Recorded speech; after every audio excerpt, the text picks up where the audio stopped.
Je vous propose de commencer avec quelques mots sur Solidatech. Donc Solidatech, c'est un programme de solidarité numérique porté par les Ateliers du Bocage, qui est une entreprise d'insertion du mouvement Emmaüs. Pour ceux qui ne connaissent pas et qui souhaiteraient avoir plus d'informations, n'hésitez pas à poser vos questions à la fin sur le programme, je pourrai y répondre. Le but de Solidatech, c'est vraiment de vous accompagner dans votre transition numérique. Et pour ça, on a 3 modes d'action principaux. Le premier est autour de l'outil, c'est-à-dire qu'on vous fournit des licences ou des abonnements à des logiciels en ligne qui sont soit gratuits, soit à tarif solidaire avec des fortes réductions. Mais on vous propose également du matériel qui est reconditionné dans nos ateliers, puisque les ateliers du Bocage sont à l'origine une entreprise d'insertion de reconditionnement de matériel informatique et téléphonie. Donc vous allez également pouvoir trouver sur le catalogue en ligne des téléphones, des ordinateurs fixes, portables, qui sont reconditionnés dans nos ateliers. N'hésitez pas, si vous voyez du matériel qui ne serait pas sur le catalogue, à nous faire des demandes, parce qu'on peut également vous répondre sur devis. On n'a pas forcément tout affiché en ligne. On s'est rapidement rendu compte que cette partie outils n'est pas forcément suffisante. Et pour ça, on a développé toute une partie sur l'accompagnement. Donc, on a une assistance téléphonique qui est complètement gratuite. L'inscription au programme Solidatech est également complètement gratuite pour les associations. Mais également des newsletters mensuels avec des tutoriels, des bons plans, des trucs et astuces qu'on retrouvera sur notre site internet dans le centre de ressources. Ce centre de ressources et l'accès est également gratuit. L'idée étant vraiment de vous donner un endroit où vous allez pouvoir trouver tous les enregistrements des webinaires qu'on a pu animer, des tutoriels, des MOOC, des bons plans, des logiciels qui soient gratuits ou libres, voilà, histoire de vous donner un maximum de clés pour pouvoir accompagner également vos équipes salariées, bénévoles et vos adhérents dans cette transition. Et enfin, Solidatech a vraiment un rôle autour de l'innovation pour pouvoir accompagner des projets où le numérique est au cœur du projet pour le bien commun.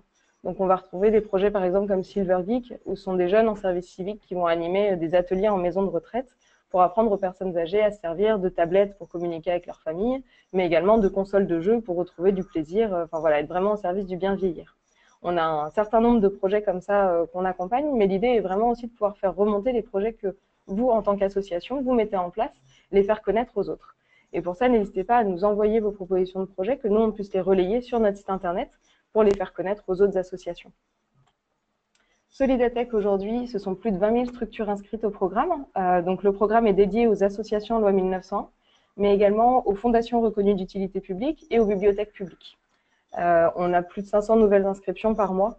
Donc on est sur un rythme de croissance assez fort, puisque depuis 2015, on est lauréat de la France s'engage, qui est un dispositif porté par notre ancien président de la République, François Hollande. Depuis 2008, depuis la naissance du programme, on a distribué plus de 270 000 licences et outils, ce qui représente pour le secteur associatif une économie de plus de 90 millions d'euros. L'idée de Solidatech étant bien de pouvoir vous donner accès à des solutions ou à un accompagnement à tarif réduit pour vous faire économiser de l'argent et pouvoir mettre en place des outils qui vous fassent gagner du temps et donc également de l'argent. C'est dans ce cadre-là que je vais proposer à Jade de se présenter, de vous présenter Tableau et de vous dire en quoi ça va pouvoir vous faciliter la vie pour suivre votre activité.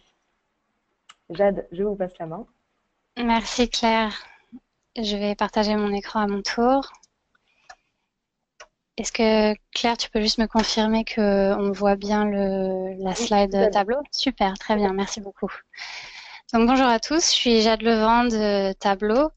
Je travaille plus particulièrement sur Tableau public et je vais vous montrer un petit peu plus tard ce que c'est. Donc pour ceux qui ne sont pas familiers de l'outil, Tableau, c'est avant tout le logiciel qu'on télécharge sur son PC et qui va nous permettre d'analyser des données, que ce soit des données hébergées dans un fichier Excel ou sur une feuille de calcul Google.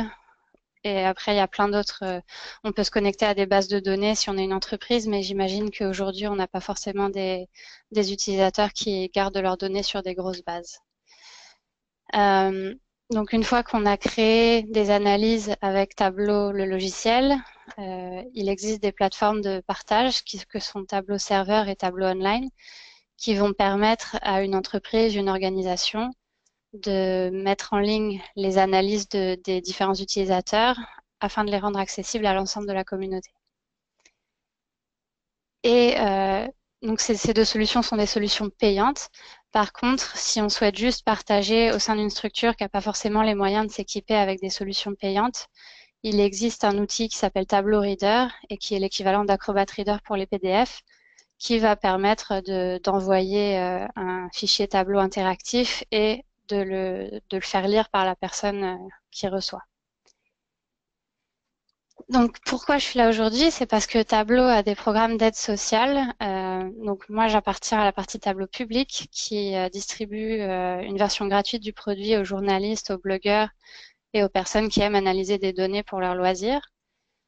Il y a aussi une version pour les étudiants et les professeurs. Et enfin, la version qui nous intéresse aujourd'hui, c'est le logiciel qui est distribué à prix très réduit par la Fondation Tableau et qui permet aux associations de lutter contre les problèmes de notre époque en valorisant au mieux leurs données. Donc, je ne vais pas perdre plus de temps à présenter Tableau parce que c'est pas là le but du webinaire. Je vais commencer par vous montrer des exemples de tableaux de suivi d'activité par des ONG un peu partout dans le monde.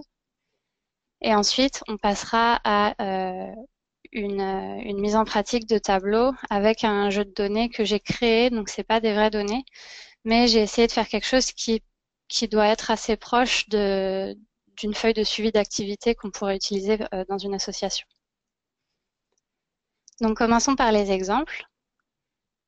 Donc, voici un premier tableau de suivi d'activité d'une association qui s'appelle Maisha Bora et qui fait des programmes de sécurité alimentaire en Tanzanie. Donc, je vais vous montrer la version interactive. J'ai juste inclus une image avec le lien pour que vous l'ayez dans le PowerPoint si ça vous intéresse d'y retourner plus tard, car je pense que Claire vous enverra la présentation.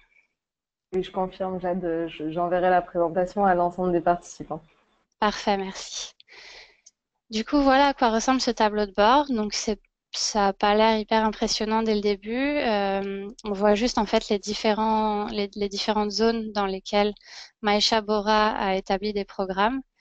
Et en fait, ce qui va être intéressant, c'est que c'est interactif. Donc, si je m'intéresse à l'introduction de jardins scolaires pour que les écoles puissent avoir un potager. Alors, pardon, ça recharge.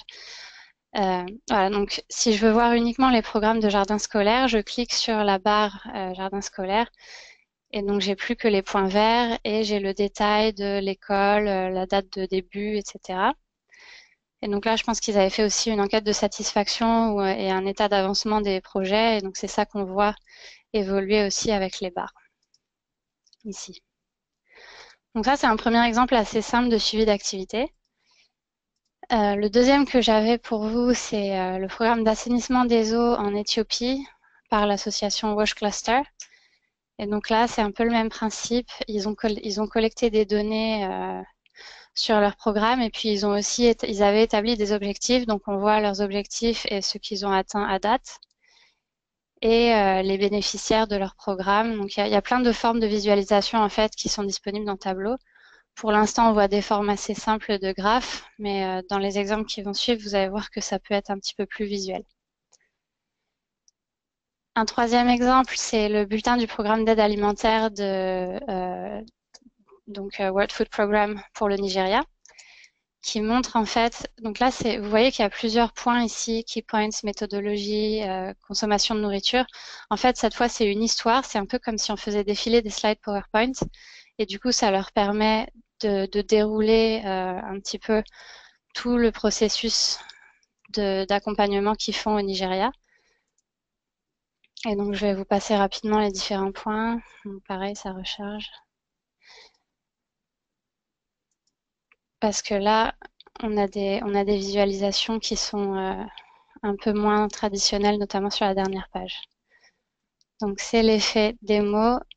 Ça charge, voilà, très bien. Donc, ils nous parlent un petit peu de la méthodologie de leur enquête en nous montrant les zones qui sont concernées. Donc ça, je crois que c'est les réponses par rapport à la situation de détresse alimentaire des différentes personnes. Voilà, ils ont aussi étudié, bon, je vais peut-être pas tous les faire, les prix. Et la visualisation qui est un petit peu, qui est disponible dans Tableau et qui est un petit peu intéressante, c'est celle-là. En fait, comme c'est une grosse enquête et qu'ils avaient envie de montrer un niveau de détail assez profond, ils ont fait apparaître un point pour chaque personne qui a répondu au sondage. Et du coup, quand je passe ma souris sur un point, ça me montre en fait la réponse de chaque personne avec l'âge, le lieu d'habitation, etc. Donc, et tout ça, ça a été construit évidemment simplement à partir d'une feuille Excel qui contenait les réponses des différentes personnes et puis leur âge, leur lieu d'habitation.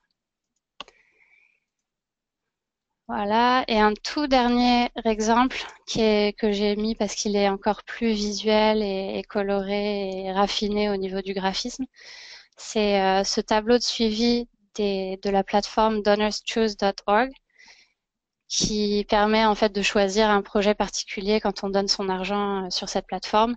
Et donc là, c'est quelqu'un qui s'est intéressé au projet pour des écoles et qui a regardé combien d'argent allait aux écoles en état d'extrême pauvreté et qui a fait une analyse en fait par type de projet assez poussée, géographique. Voilà, il y a plein de choses possibles dans le tableau. Ça dépend des données qu'on a.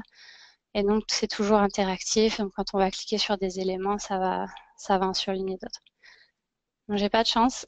Comme j'étais chargée il y a un petit peu de temps en arrivant ce matin, ça se recharge à chaque fois. Donc, c'était pour vous montrer un peu les différentes options de visualisation dans Tableau. Vous allez avoir de la cartographie, des choses classiques type diagramme, histogramme, évolution temporelle, et puis des choses peut-être un petit peu plus rigolotes comme les bulles ou des cartes de chaleur. Donc, passons maintenant à la partie qui nous intéresse tous et que je vais couvrir en à peu près 30 minutes. Ça va être l'analyse de vos données à vous. Donc voilà comment on va procéder. J'ai ce jeu de données que j'ai constitué moi-même à la main, mais que j'imagine qui pourrait ressembler à ce que vous avez sur vos différentes activités. Et donc, il est adapté à ce que Tableau peut digérer comme données. Et en fait, c'est une bonne pratique, enfin, il est adapté aux bonnes pratiques de base de données qui consiste à avoir une en-tête pour chaque colonne qui décrit ce qu'il y a dans la colonne. Donc, quand je dis une en-tête, c'est que parfois, vous allez trouver peut-être dans des jeux de données open data des doubles en-têtes. Par exemple, je sais pas, on aurait population féminine et puis là, on aurait le nombre absolu et là, on aurait pourcent. Donc ça, c'est pas vraiment une bonne pratique. Il faudrait que il y ait dans chaque colonne population féminine, nombre absolu, population féminine pourcent, et qu'il y ait une seule ligne d'en-tête. Et ensuite, donc dans chaque colonne, j'ai des informations de même type. Donc si c'est une activité, ça va toujours être une activité. Si c'est un budget, ça va systématiquement être un chiffre qui indique le nombre d'euros dépensés. Et troisième aspect d'un jeu de données propre, ça va être d'avoir une ligne pour chaque élément au niveau de détail le plus fin. Donc ici, mon niveau de détail le plus fin, c'est l'activité.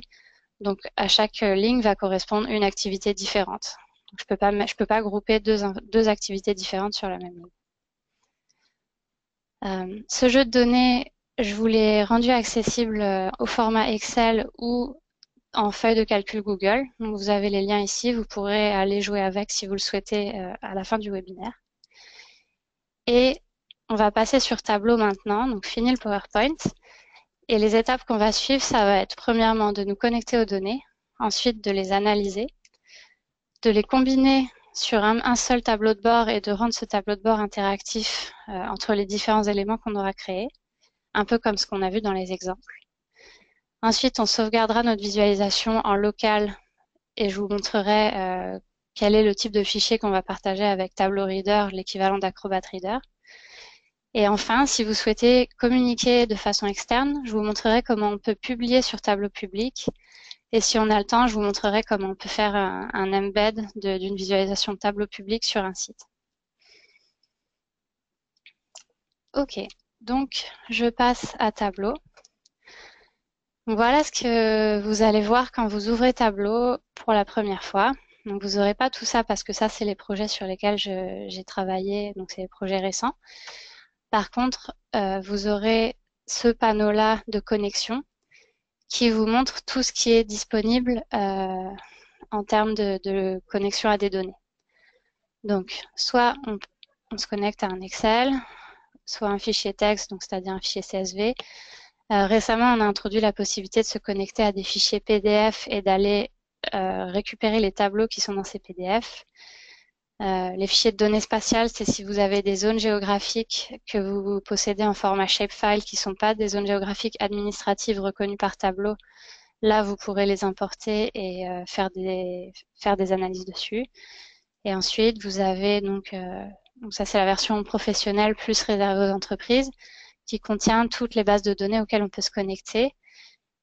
Et c'est là que vous trouverez la connexion à des feuilles de calcul Google, ici Google Sheets. Donc je vais vous montrer ce que ça ferait de se connecter à un Excel. Je clique juste sur Excel et je double-clique sur mon fichier une fois que je l'ai trouvé sur mon ordinateur. Et donc voilà ce qui se passe. Et en fait, pour aujourd'hui, je voulais vous montrer comment ça marche avec Google Sheets parce que j'ai l'impression que vous êtes plutôt des associations modernes qui vous intéressez aux nouveaux outils et donc vous avez peut-être mis toutes vos données sur des Google Sheets déjà. Donc, je me connecte à mon compte Gmail.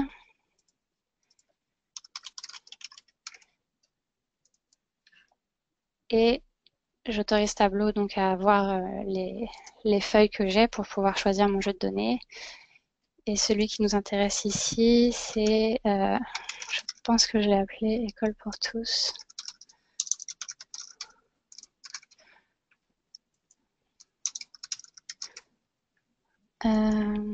Pardon.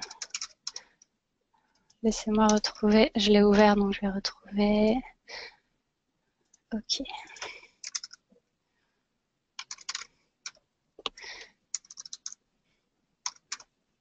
Voilà. Donc c'est celui-là. Et donc ça fait la même chose que si je me connectais à un Excel. Ça me montre mes données telles que je les ai.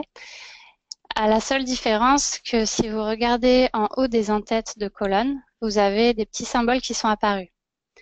Donc ici, sur ma première colonne, j'ai ABC. Et ABC, ça va correspondre à des chaînes de caractères. Donc c'est juste que Tableau a reconnu que le type de données qu'il y avait dans cette colonne, c'était une chaîne de caractères. Ici, sur la colonne des villes, Tableau a mis un petit globe. Ça veut dire qu'il a reconnu que c'était une information géographique de type ville. Donc si je vais voir, je vérifie, il a bien mis que c'était une ville. Il n'a pas reconnu le code postal, il a pensé que c'était juste un chiffre. Donc quand c'est comme ça, moi je peux cliquer ici sur le petit dièse qui indique chiffre et aller changer pour dire qu'en fait c'est un rôle géographique et que c'est un code postal. Donc maintenant Tableau sait que c'est des codes postaux et va les traiter comme tels. Un autre élément qui n'a pas été reconnu directement, c'est la date. Là j'ai des dates, le 1er avril 2017. Il a considéré que c'était des chaînes de caractères. Donc là, je peux lui dire qu'en fait, il s'est trompé et que c'est des dates. Voilà. Pareil pour la date de fin de chaque projet. Et donc ça, le fait que ce soit des formats dates, ça va me permettre de faire d'autres types d'analyses que si c'était juste des chaînes de caractères. Ensuite, au niveau des volontaires mobilisés, des enfants accompagnés, des budgets en euros, c'est bien des chiffres. Et là, on a bien des chaînes de caractères, donc tout est bon. Donc ça va être la première étape quand vous vous connectez à Tableau. Vous regardez rapidement que Tableau a bien reconnu le type des données qui sont dans chaque colonne. Une fois que ça c'est fait, vous allez pouvoir passer à la feuille 1. Donc les feuilles, c'est là où vous allez faire votre analyse, un peu comme dans Excel. Et donc, les données qu'on vient de voir au même format que Excel, elles ont été réorganisées ici en deux catégories. Donc j'ai dimension en haut et mesure en bas. Les mesures, ça va être tout ce qui est quantitatif, donc des champs sur lesquels Tableau va être tenté de faire des agrégations mathématiques. Donc, par exemple, sur mes budgets, il va me proposer de faire des sommes, des moyennes, voir le maximum, le minimum, etc. Les dimensions, par contre, c'est des catégories, donc c'est pas des choses sur lesquelles Tableau va essayer de faire des opérations mathématiques. Et en fait, pour faire comprendre aux gens souvent comment marchent les dimensions et les mesures ensemble, je présente les dimensions comme des tiroirs dans lesquels on va mettre ensuite des mesures. Donc par exemple, je sais pas, mon type d'activité, c'est un tiroir dans lequel je vais venir mettre un nombre qui sera le nombre d'enfants accompagnés pour cette activité ou le budget dépensé pour cette activité. Voilà, donc j'espère que ça aide un petit peu à situer les dimensions, les mesures. Sinon, ça vient assez vite en pratiquant, on comprend à quoi ça correspond. Et donc, on se retrouve devant cette feuille blanche avec plein de petits boutons, des menus, etc. Et ce que je vous propose, c'est d'apprendre petit à petit à créer des graphiques dans Tableau en travaillant avec 3 méthodes. Donc, on va partir de la méthode la plus simple pour créer des graphiques, mais qui implique pas une compréhension profonde de l'outil. Et puis, petit à petit, on va aller vers une meilleure compréhension de comment ça fonctionne. Donc, la première méthode la plus simple pour utiliser Tableau, ça va être de double-cliquer sur un champ. Donc, c'est vraiment simple comme bonjour. Je double-clique par exemple sur ville et je regarde ce qui se passe. Et donc là, si vous êtes un petit peu familier avec la géographie de la région parisienne et que vous avez un bon esprit d'abstraction parce qu'on n'a pas les limites des différents départements, vous verrez que en fait, on est bien sur l'emplacement des différentes villes. Donc Paris sur la Seine, là, Paris placé sur l'île Saint-Louis à peu près, Montrouge, Bagneux, etc. J'ai mis des villes que je connais parce que j'ai longtemps habité à Antony, donc c'est le RER B, voilà. Donc j'ai juste double-cliqué et puis ensuite, si je voulais voir peut-être le nombre d'enfants accompagnés par ville, je pourrais double-cliquer sur enfants et puis là, ça me code les bulles avec la taille, ça me code la taille des bulles avec le nombre d'enfants accompagnés. Donc à Bagneux, par exemple, 100 enfants ont été accompagnés, à Montrouge 13, à Paris 36. Les points, donc je cliquais sur la petite flèche qui correspond à un CTRL Z pour revenir une étape en arrière. Les points, c'est pas mal, mais là, comme on est sur un gros niveau d'abstraction, peut-être qu'on aimerait plutôt avoir le contour des villes. Et donc ça va être possible avec les codes postaux, parce que les codes postaux, en fait, sont reconnus dans Tableau sur l'ensemble de la France et dans la plupart des pays du monde. Et on a même les contours des villes qui sont associées à ces codes postaux. Donc là, si je remplace, à la place de ville ici, je prends mon code postal et que je le dépose dessus, ça va me proposer la même chose au début, mais ensuite, je peux demander à ce que ce soit une carte pleine. Et donc là, j'ai le contour de mes villes et c'est peut-être plus facile à comprendre. Voilà. Et ensuite, si je veux voir le type d'activité qui a été exercée dans chaque ville, je vais pouvoir prendre mon type d'activité ici et puis le mettre sur le petit bouton couleur, ce qui va me permettre de donner une couleur différente pour chaque activité. Donc là, on a commencé simple en faisant un double clic sur des éléments qui m'intéressaient, donc ville en l'occurrence et enfants accompagnés. Et ensuite, je commence à vous montrer un petit peu comment marche la partie repère ici, avec les boutons couleur, taille, détail, etc. Donc je vous propose de laisser cette carte comme ça. Elle n'est pas forcément hyper intéressante toute seule, mais si on la combine avec d'autres éléments et qu'on la rend interactive en permettant à l'utilisateur de cliquer sur une ville pour voir ce qui s'est passé en termes d'activité ou d'enfants accompagnés, là ce sera peut-être plus intéressant.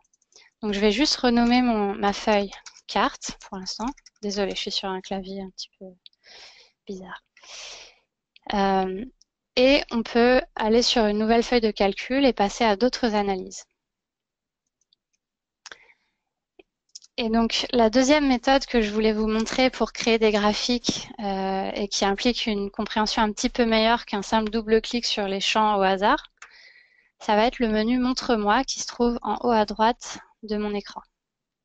Si je clique dessus, je vois différents types de visualisations proposées. Alors, pour l'instant, ils sont tous grisés, mais vous remarquez que quand je passe la souris dessus, j'ai des choses qui changent. Donc, en fait, ce qui s'affiche en bas de mon menu Montre-moi quand je m'arrête sur une case, c'est les éléments dont j'ai besoin pour créer un graphique de ce type. Ici, si je veux créer un graphique en barre horizontale, Tableau me dit qu'il me faut au moins une mesure et 0 ou plus dimensions. Donc ça veut dire que si j'avais envie de faire un graphique qui me disait le nombre d'enfants qui ont participé à mes activités, il faudrait que je sélectionne à la fois mon nombre d'enfants et puis mon activité, mon type d'activité ou mon activité. Donc je le fais, je sélectionne enfants accompagnés. Avec un contrôle-clic, je sélectionne activité.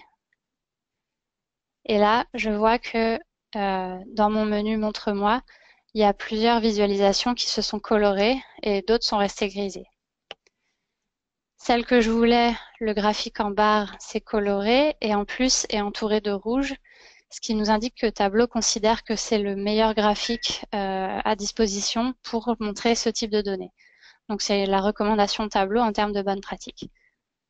Je clique dessus et voilà ce qui s'affiche. Donc ça me montre bien les différentes activités que j'ai organisées ces derniers mois avec le nombre d'enfants qui ont été accompagnés sur ces activités. Et comme parmi mes activités, j'ai des activités simplement de communication ou de levée de fonds, et ben c'est bien sûr des choses sur lesquelles il n'y avait pas d'enfants, c'était pas des activités de terrain, donc elles restent vides. Ce que je peux faire pour une meilleure lisibilité de mon graphique, ça va être déjà d'appliquer le même code couleur que celui que j'ai défini ici, c'est-à-dire un code couleur par type d'activité. Donc je peux faire la même chose que tout à l'heure, je prends type d'activité, je le dépose sur couleur, et du coup ça va me coder mes barres. Une autre chose que je peux faire pour rendre le graphique peut-être plus lisible et intéressant, ce serait d'ordonner mes barres de l'activité qui a regroupé le plus d'enfants à celle qui en a regroupé le moins. Et donc là, si vous montez un petit peu au-dessus de notre graphique, vous avez plusieurs petites icônes qui sont assez intuitives, celles-ci. Et donc si je voulais si je voulais classer mes activités par nombre d'enfants ordre descendant, il suffit que je clique ici.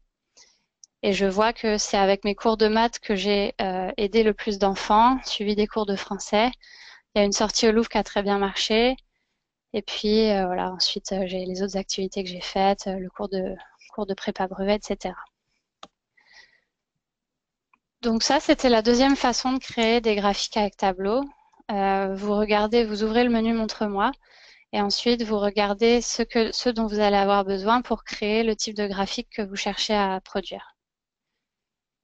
Donc je vais juste renommer ma feuille barre par exemple.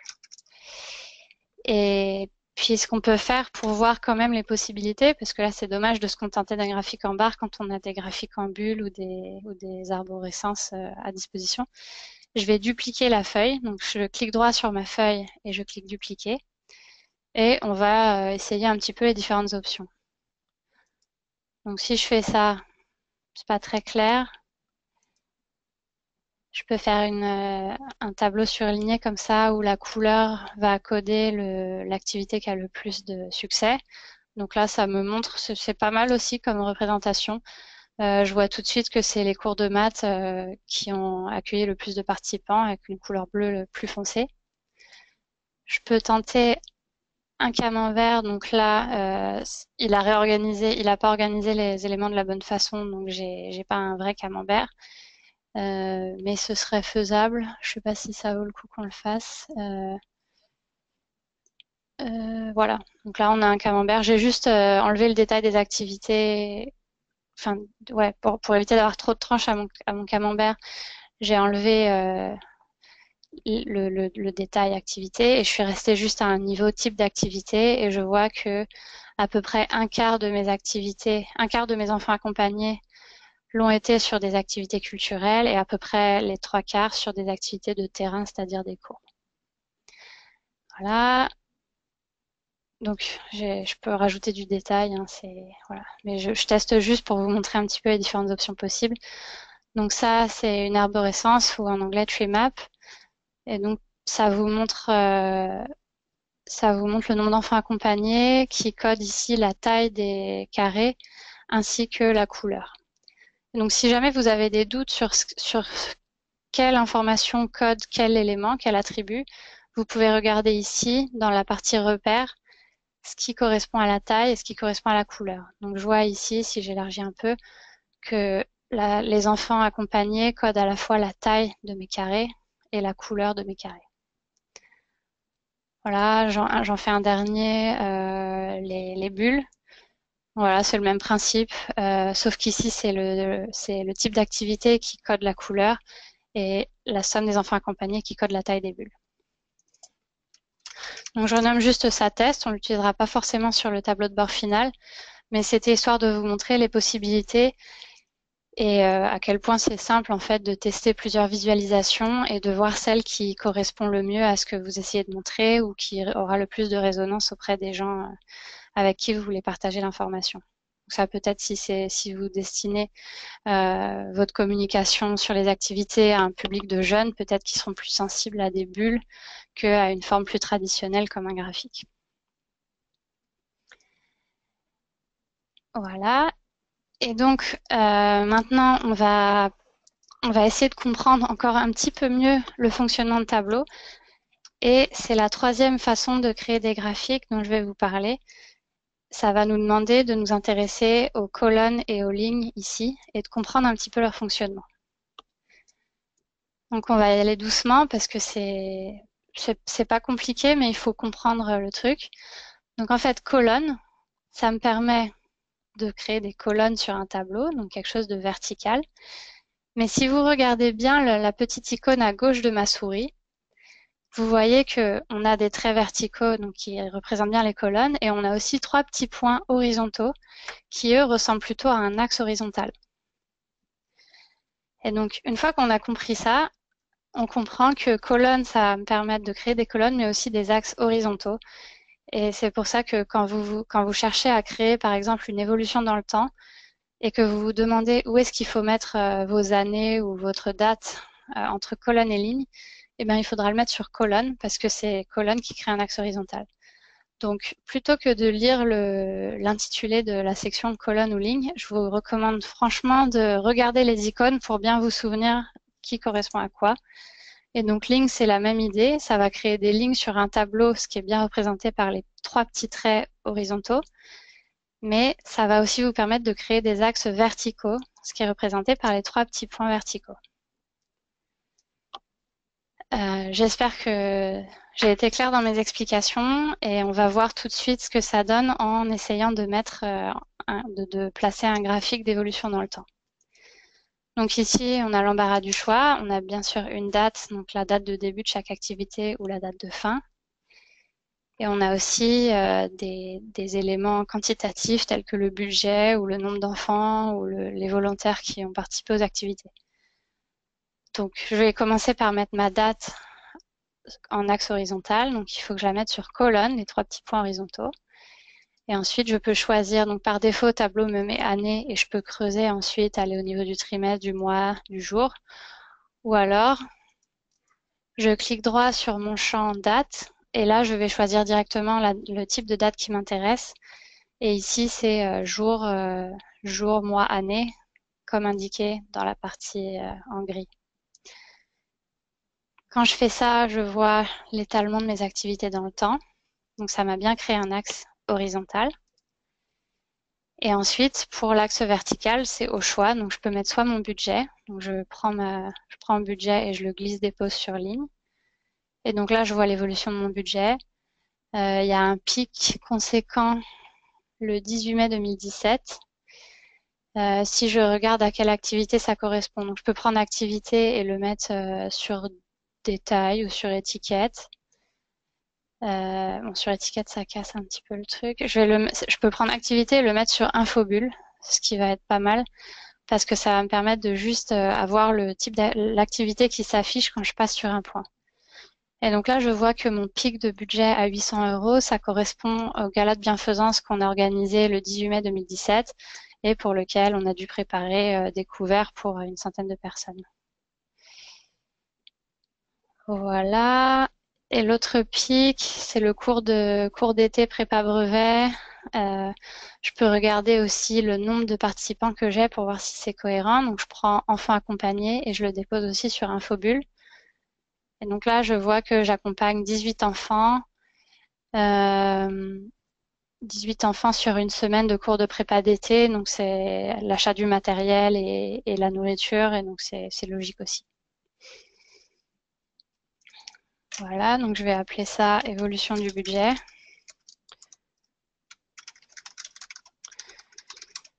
Et puis si vous êtes curieux, on peut aussi on peut dupliquer la feuille et puis voir ce que ça donne en termes de volontaires mobilisés ou d'enfants accompagnés.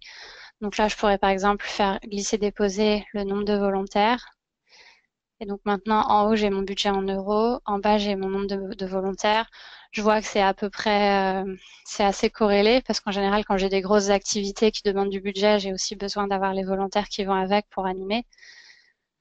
C'est pas mal. Et je peux mettre aussi les enfants accompagnés. Euh, et vous remarquez que en fait, à chaque fois que j'ai rajouté un élément, ça m'a mis les graphiques les uns au-dessus des autres et ça a rajouté en fait une partie dans la section repères qui me permet de gérer mes différents graphiques indépendamment les uns des autres. Donc là, par exemple, pour les enfants accompagnés, je vois qu'il y a des trous. Donc l'idée d'une ligne, c'est un petit peu difficile à lire. On comprend pas bien ce qui se passe. Donc je pourrais très bien me dire, en fait, je vais mettre des barres pour les enfants accompagnés ou peut-être des cercles. Enfin, faut voir ce qui fait le plus de sens. Sur mes volontaires mobilisés, je pourrais dire que je mets un graphique en zone, etc. Donc là, c'est du détail, mais c'est pour vous montrer à quel point c'est customisable si vous n'êtes pas satisfait du résultat proposé par tableau en premier lieu. Donc je vais appeler ça test évolution dans le temps. Et une dernière chose que je voulais vous montrer qui peut être utile, c'est comment faire un espèce de calendrier, un diagramme de Gantt avec tableau. Donc, on va repartir de la même idée qu'il nous faut un axe temporel. Donc, je commence avec ma date de début que je mets en axe horizontal en le déposant sur colonne. Je choisis ma date complète. Et ensuite, ce qu'il va falloir faire, en fait, pour faire un Gantt, c'est calculer le nombre de jours pour chaque activité.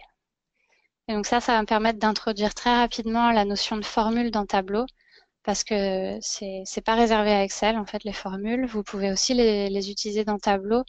Et la grammaire des formules Tableau est très très proche des formules Excel, donc vous perdrez pas tout ce que vous avez acquis sur Excel. Et donc ici, pour calculer la durée de chaque activité, il va falloir que je fasse une formule qui fait date de début moins date de fin. Et pour créer une telle formule, je peux cliquer sur cette petite flèche là dans Dimension, ou je peux cliquer droit n'importe où sur le panneau Dimension Mesure, et j'ai l'option Créer un champ calculé. La fenêtre s'est ouverte sur mon autre écran. Je vais appeler ce champ calculé durée de l'activité. Et donc là, ça va être, la formule, je la connais, donc ça demande juste peut-être de s'intéresser un petit peu ici aux différentes formules qui existent. Hein. C'est vraiment comme dans Excel. Si je regarde dans mes formules dates, je peux ensuite aller voir le détail, la description de mes formules. Et c'est là que je vois que date diff, ça va me donner la différence entre deux dates. Et ça me dit ce qu'il faut que je fasse. Donc en première partie, il faut que je dise que c'est un jour, que c'est au niveau du jour que je vais analyser. Donc tableau est traduit en français, mais pour ce point-là, ça reste de l'anglais, il faut mettre day. Et ensuite, il me demande une date de début, une date de fin. Et il me confirme une fois que c'est bon que mon calcul est valide. Donc je clique OK. J'ai mon nouveau champ durée de l'activité qui s'est créé. Et maintenant, je vais venir le mettre sur taille pour qu'il me code la taille de mes traits par durée en jour.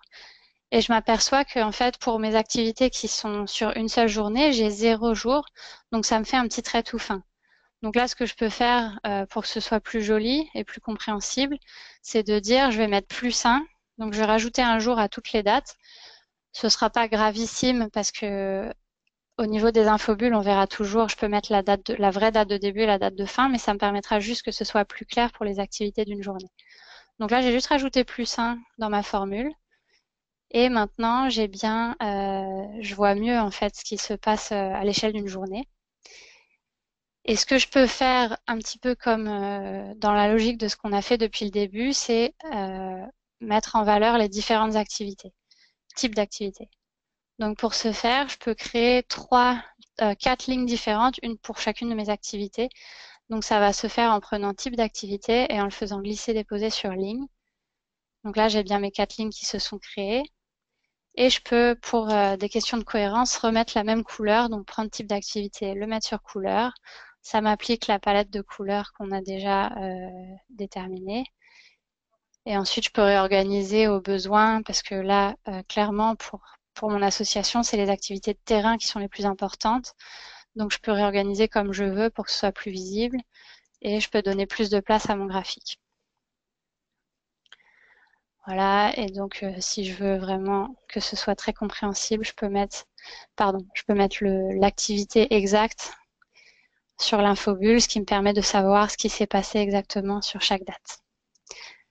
Super, donc je vais appeler cette feuille calendrier. Et maintenant, ce qu'on va faire, c'est consolider tous ces éléments sur un même tableau de bord et les faire interagir entre eux. Donc je crée un tableau de bord en cliquant sur cette petite icône. Vous avez peut-être remarqué depuis le début, quand je crée une nouvelle feuille, je clique sur cette icône ici, nouvelle feuille. Donc c'est un petit carré avec un graphique et un plus. Et l'icône nouveau tableau de bord, ça va être un petit carré divisé en 4 sections avec un plus. Et donc ça ressemble vraiment à ma feuille de calcul, à ma feuille de travail, à la différence que au lieu des dimensions et des mesures, maintenant j'ai les différentes feuilles que j'ai créées, donc mes différents graphiques. Et donc ce que je peux faire ici, ce qui aura peut-être le plus de sens, ça va être de mettre mon calendrier avec une petite carte pour montrer l'étendue géographique. Je supprime au fur et à mesure les légendes parce qu'en fait, on voit déjà ici la couleur qui est associée à chaque activité. Après, si vous souhaitez garder les légendes, c'est tout à fait possible. Et je vais peut-être juste venir mettre le nombre d'enfants accompagnés par activité.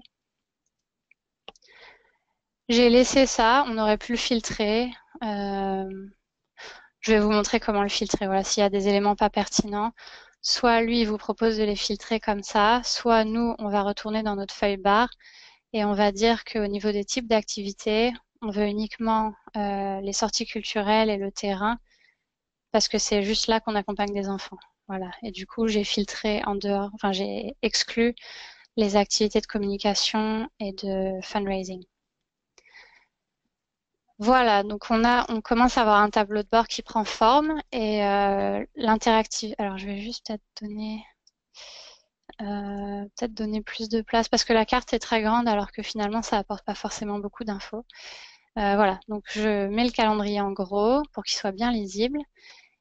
Et maintenant je vais apporter une touche d'interactivité en sélectionnant mon calendrier et en venant cocher mon icône avec un petit entonnoir ici qui dit utiliser comme filtre. Et en fait, ce qui se passe quand j'ai utilisé comme filtre, c'est que désormais, mon calendrier va filtrer tout ce qui se passe dans les autres éléments. Donc, si j'enlève mon filtre, ça marche plus. Il n'y a rien qui se passe. Voilà, donc ça, c'est intéressant. Et puis, ce que je pourrais faire d'autre aussi, c'est proposer que mes barres, elles filtrent aussi les autres éléments. Donc, ça me permettrait de voir que cours de maths, en fait, ça correspond à 3 cours de maths différents dans le temps. De même que les cours de français, alors que la sortie au musée du Louvre, c'était sur une seule journée. Voilà, donc c'était... Je pense qu'on a créé quelque chose qui est pas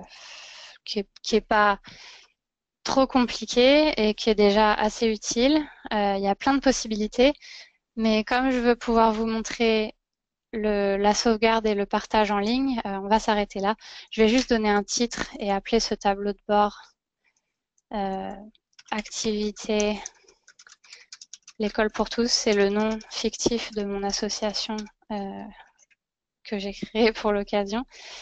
Voilà, activité l'école pour tous. On pourrait mettre une date. Enfin, on pourrait faire quelque chose de beaucoup plus clair hein, parce que si on souhaite le partager avec des gens, il faudrait expliquer un petit peu comment ça marche, cliquer sur tel élément pour activer tel effet.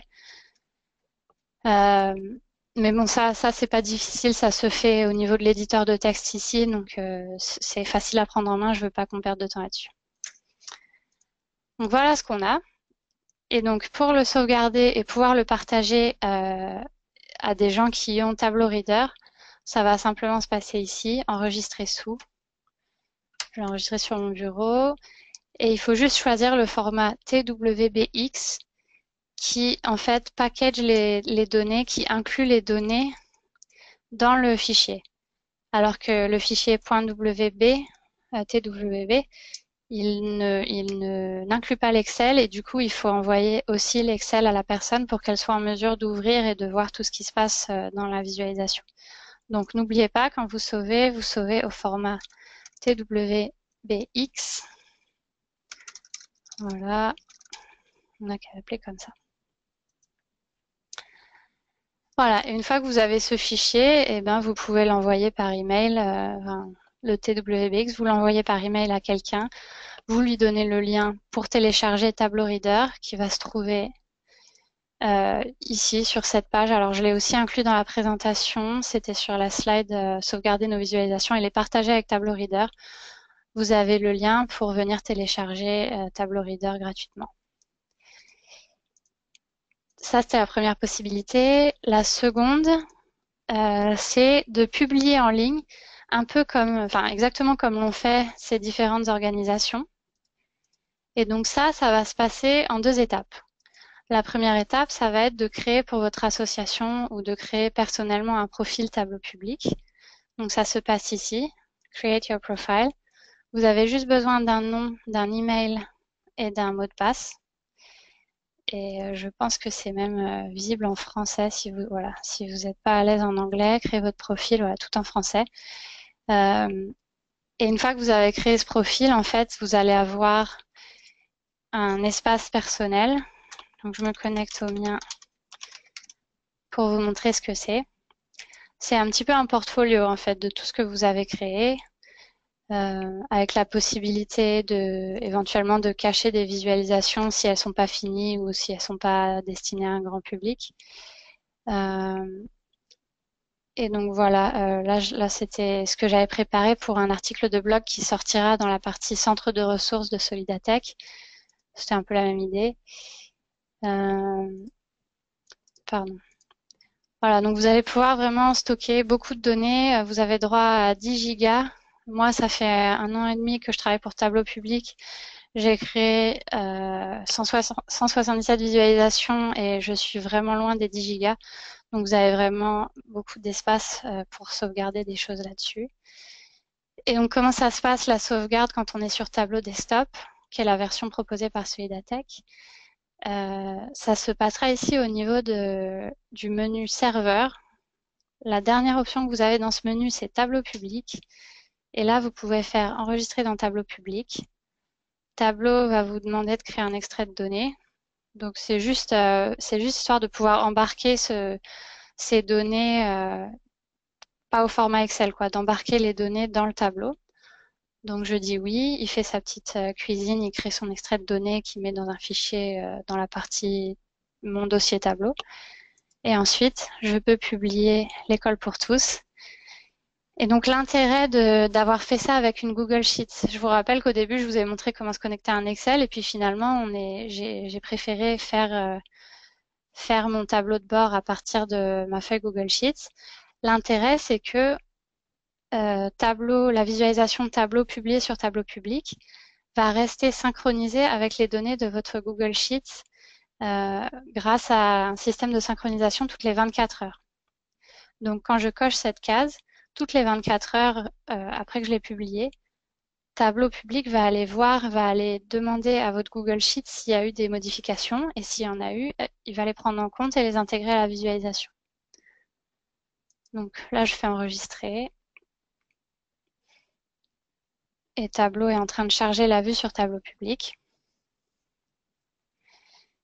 Et vous allez voir qu'une fois que c'est fait, il ouvre une fenêtre et il vous montre que la visualisation est bien publiée. Et vous pouvez tester l'interactivité et vérifier que tout fonctionne.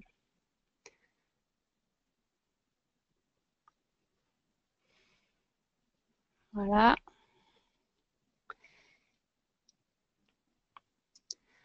Donc ça m'a bien publié en ligne. J'ai un URL si je souhaite partager. Et j'ai aussi un embed code si je souhaite intégrer ma visualisation à mon site web. Donc, je clique, je vois que ça marche toujours comme on l'avait dans le logiciel. Au niveau des détails que je peux modifier le titre, ajouter une petite description et puis mettre le lien du site dans lequel je vais l'intégrer de façon permanente, la visualisation. Je peux aussi décider d'enlever les commandes undo, reset. Je vous le conseille pas forcément parce que quand les gens se retrouvent, on fait quelque chose dont ils savent pas se dépatouiller, ça peut être pas mal qu'ils aient un bouton reset.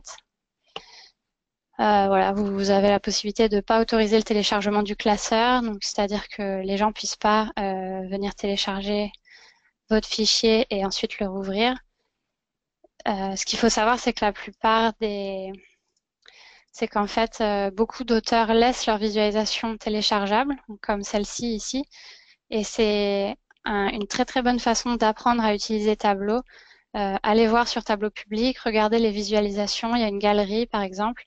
Vous allez voir plein de choses qu'en mettre plein les yeux, et si vous avez la possibilité de télécharger le Tableau Workbook, le fichier, vous pourrez voir comment ils ont mis en place l'interactivité, les icônes customisées, etc. Donc, on touche au but. Je voulais juste vous montrer, comme dernière chose, la façon dont on va intégrer ça à un site web ou à un blog. Donc, je vais aller chercher un vieux blog à moi qui me sert maintenant à faire des tests. Ça va prendre 30 secondes et ensuite je serai là pour répondre à toutes vos questions et j'espère qu'il y en a beaucoup.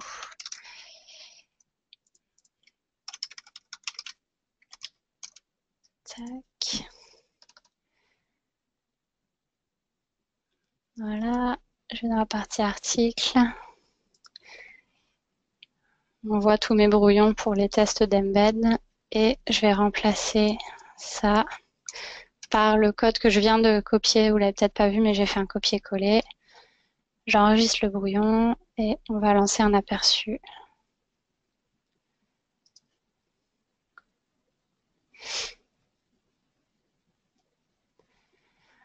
Voilà, super.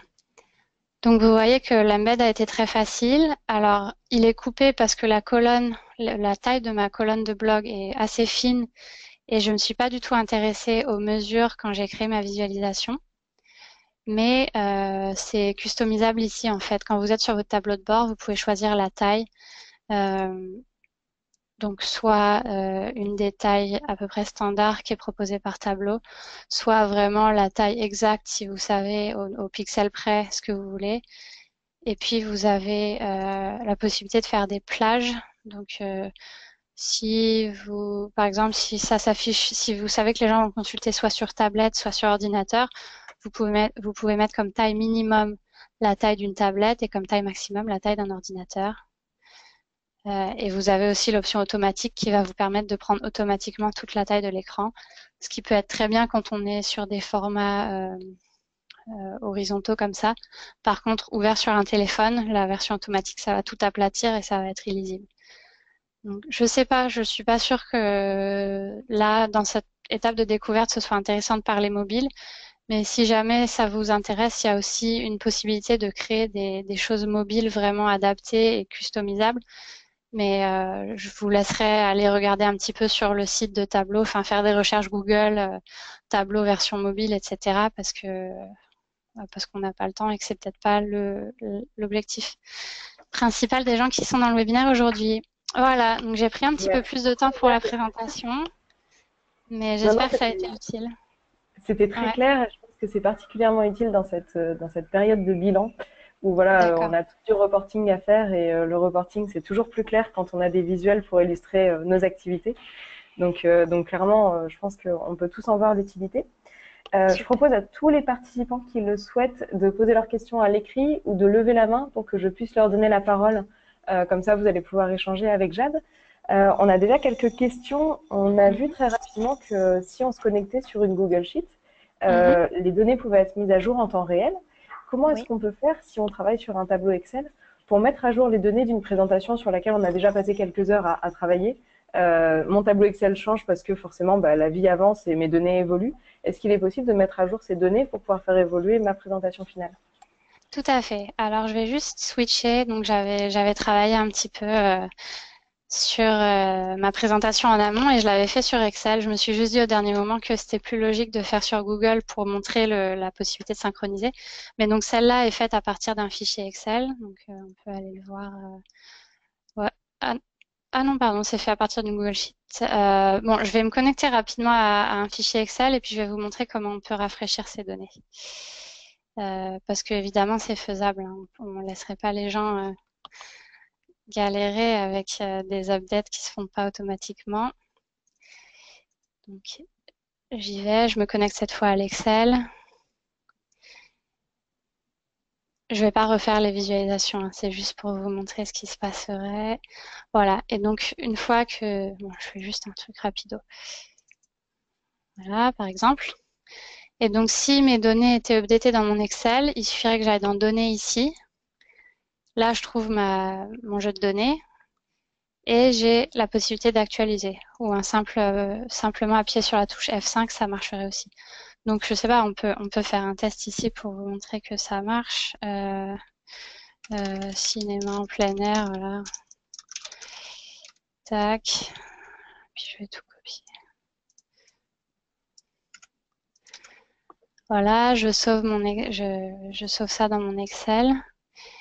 Et maintenant, si je fais rafraîchir les données, voilà, j'ai bien mon cinéma en plein air qui est apparu ici. Ok, on voit que ça marche de façon très simple et très fluide. Là, tu nous as parlé du coup de Google Sheet et de Excel. Est-ce que Mhm. des outils libres comme Framacalc, qui est la version open source en fait d'Excel, c'est également possible? Ou est-ce qu'aujourd'hui vous vous limitez à des formats Microsoft, Google, PDF comme on a pu voir? Oui, on va se limiter à à du Excel ou à du Google Sheets. Mais j'imagine que c'est possible de copier-coller ces données dans un Google Sheet et puis de s'y connecter. Ouais. C'est des formats tableurs assez standards, je pense. Et pour des gens qui ne souhaiteraient pas utiliser les outils Microsoft ou Google, un simple fichier texte CSV Oui, tout à fait. Un peut peut-être fichier aussi faire CSV, l'affaire. bien sûr, bien sûr. Super. Qu'est-ce que... Oui, voilà. Enfin, je vais pas vous le montrer, mais très clairement, ça marche sur des CSV. Ouais.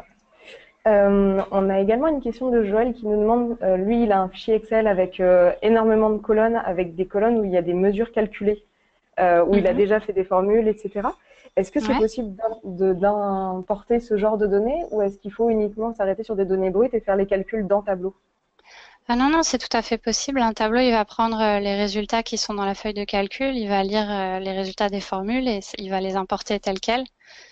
Et on pourra toujours refaire des calculs derrière sur les calculs qui étaient déjà dans l'Excel. Ça, il n'y a aucun souci, il n'y a pas d'obligation de données brutes. D'accord. Et sur les formules, est-ce qu'il va conserver la formule? Est-ce qu'il va traduire la formule en tableau? Ou est-ce qu'il va partir uniquement de ce qui est affiché dans la colonne? Non, ouais, on va pas avoir accès à la formule dans Tableau, il va juste prendre les résultats donnés dans la colonne. D'accord. Ok, super. Est-ce que pour toutes ces questions-là qui seraient un peu plus techniques et auxquelles les gens n'auraient pas forcément pensé aujourd'hui, est-ce qu'il y a un centre d'aide quelque part de Tableau ou que ce soit un chat entre utilisateurs ou un numéro de téléphone qu'on peut appeler ou est-ce qu'il y a voilà, différents supports? Oui, oui, oui, il y a une communauté qui est très très active sur Tableau avec des centaines de milliers d'utilisateurs. Et du coup, les questions sont répondues. Enfin, si on pose ces questions, on a très rapidement une réponse. C'est probablement plus le cas si on pose la question en anglais, mais j'ai des collègues qui travaillent aussi en français et qui se chargent de répondre aux questions un peu plus techniques. Donc là, si on Super. Donc, regarde, voilà, il y a quelqu'un qui a posé une question il y a pas longtemps aujourd'hui, j'ai l'impression, ouais, et il a déjà trois réponses, enfin deux réponses.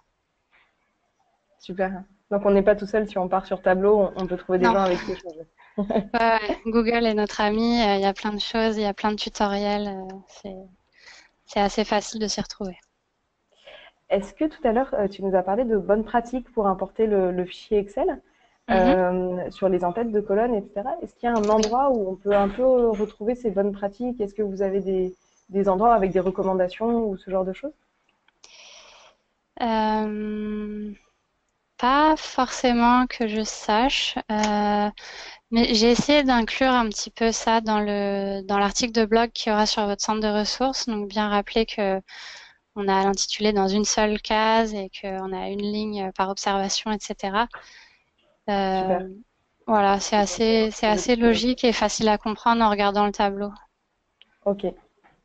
Là, on a pas mal parlé de se connecter à des fichiers Excel, Google, enfin voilà, des fichiers sources.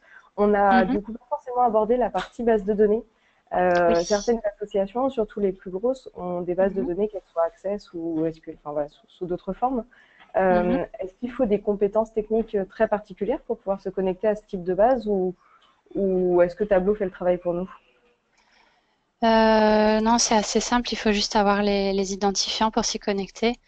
Oui, Et j'imagine que les associations qui ont des bases de données comme ça, type entreprise, elles ont aussi un ouais, service IT qui gère les bases de données. Donc, tout à fait. la première fois, il faudra sans doute demander les codes d'accès à l'IT ou c'est l'IT qui s'en chargera. Mais sinon, c'est pas, une fois que la connexion est établie, c'est facile. Alors là, j'ai pas de base de données. Je pourrais vous montrer avec Google BigQuery, mais en gros, ça va être à chaque fois la même chose, c'est entrer les identifiants et puis après se connecter, quoi. Super.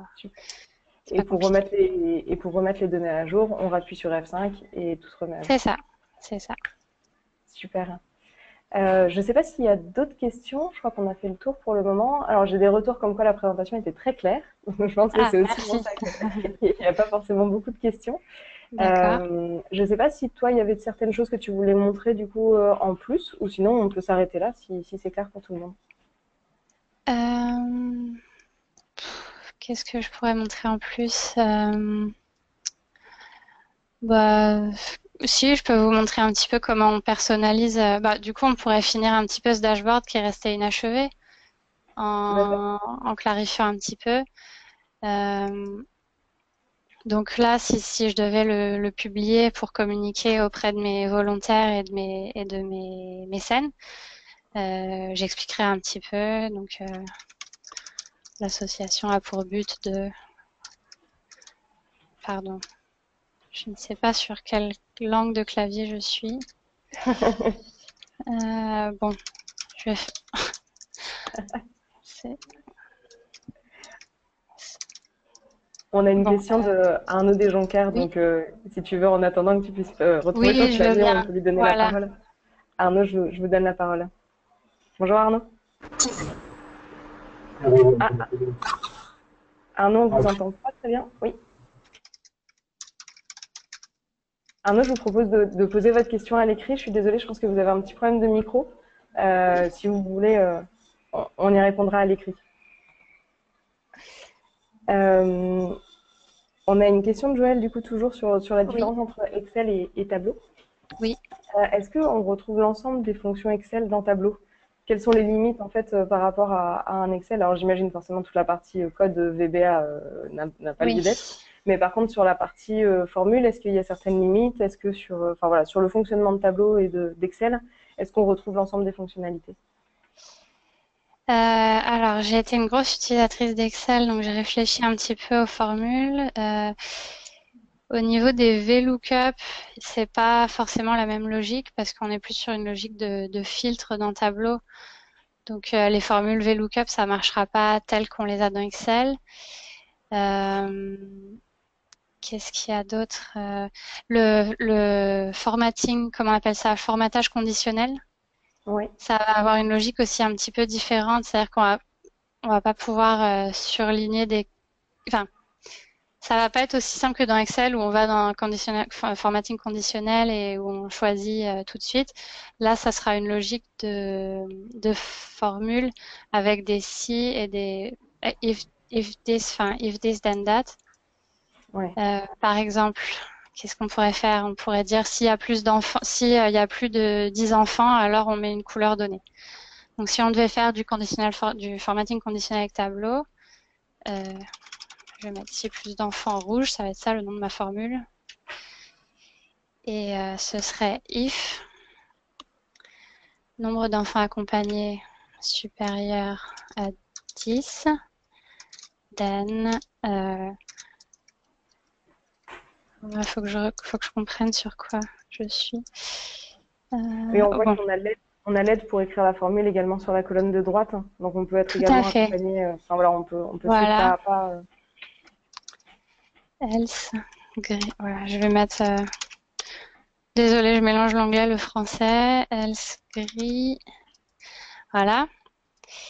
Et donc, ça me crée cette formule si plus d'enfants rouges. Et là, au lieu d'avoir type d'activité sur couleur, je peux mettre ça sur couleur. Et je Super. peux. Gris et red, c'était juste des petits noms que moi je donnais.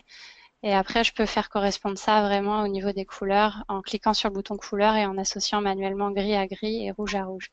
Et donc là, Super. ça me montre qu'il n'y a qu'une activité en dessous de 10 enfants et tout le reste est au-dessus. Et des Donc c'est formules qui sont utilisées assez fréquemment comme recherche V ou somme si, ce genre de choses. oui, bah c'était ça, le VLOOKUP, c'était la recherche V. Alors c'est D'accord. pas la même logique dans Tableau. Dans Tableau, on va plutôt être sur une logique de filtre où je pourrais mettre une condition ici en disant par exemple voilà, activité contient, enfin budget en euros égale quelque chose. Donc c'est pas dans une formule. Si on est habitué au VLOOKUP dans Excel, là il va Ouais. falloir juste comprendre que ça marche plus avec des filtres dans Tableau. D'accord. Et le SUMIF, bah, le SUMIF c'est un peu pareil. On va utiliser des filtres pour sommer uniquement ce qui nous intéresse. Ouais. En fait, on va retrouver l'ensemble des fonctionnalités de d'Excel, mais avec la Ouais, logique de Tableau. Donc, c'est on va ça. pouvoir faire la même chose, mais juste avec une logique un petit peu différente. Et il faut prendre en main le logiciel pour pouvoir retrouver ces marques. Tout à fait, c'est ça. Ok. On a du coup la question d'Arnaud qui nous demande s'il existe des modèles de base classiques pour des présentations financières, par exemple. Est-ce qu'il y a des modèles qu'on peut télécharger qui sont déjà tout faits, qu'on peut récupérer de gens qui les partageraient, par exemple? Alors oui et non, enfin plutôt non, mais si vous allez sur Tableau public en fait et que vous tapez je sais pas financial quelque chose, enfin par exemple hier je travaillais avec des webmasters qui cherchaient des données Google Analytics, donc on a tapé Google Analytics et on a vu plein de façons de représenter les données de trafic d'un site. Donc tableau public, c'est ce que je vous montrais. On a une grosse base de visualisations qui ont été créées par des utilisateurs du monde entier. Et ensuite, la plupart des gens, donc là, lui, c'est pas le cas, mais beaucoup de gens ont laissé le tableau workbook téléchargeable. Et donc là, ça va vous permettre de regarder comment ça a été fait et éventuellement, si les données ont le même format, de remplacer le jeu de données initial par votre jeu de données à vous. Oui, il y aura forcément un petit travail à faire pour récupérer, enfin, pour se Voilà, baser sur la façon dont la personne a construit son tableau de données c'est initial. ça. Mais l'idée de tableau, de toute façon, c'est plutôt que de donner la main à l'utilisateur et qu'il puisse construire quelque chose vraiment de customisé à ses besoins. Donc, Mm. c'est télécharger quelque chose qui a été fait par quelqu'un d'autre, ça va peut-être finalement être Plus pas très compliqué. utile, ouais, plus Ouais. compliqué que de le faire soi-même. Ok. Eh bien, écoutez, je crois qu'on a fait le tour de toutes les questions. Jade, un grand merci pour cette présentation. De toute façon, qui est enregistrée, donc pour ceux qui souhaiteraient revoir certaines parties ou voilà, Mhm. qui voudraient reprendre un peu le pas à pas de tout ce que tu nous as montré, ce sera possible. On postera ça dans le centre de ressources. On va également Parfait. pouvoir retrouver l'article dont Jade nous a parlé, qui pareil reprend pas à pas, donne des bonnes pratiques, voit un peu comment on peut l'utiliser pour des débutants.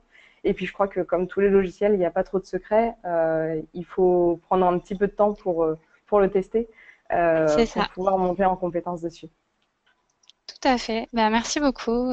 J'espère que ça sera utile et je me disais que c'était un bon timing de le faire juste avant les vacances, à la fois pour finir l'année et pouvoir analyser les chiffres et puis aussi parce que c'est peut-être un moment où on a un peu plus de temps pour se plonger dans des choses nouvelles. Et voilà, j'espère que vous aurez le temps de regarder un petit peu Tableau pendant les vacances et de revenir à la rentrée avec des idées de dashboard à faire pour votre association. Super. Un grand merci, Jade. Bonne journée. Au Merci revoir. à vous. Au revoir.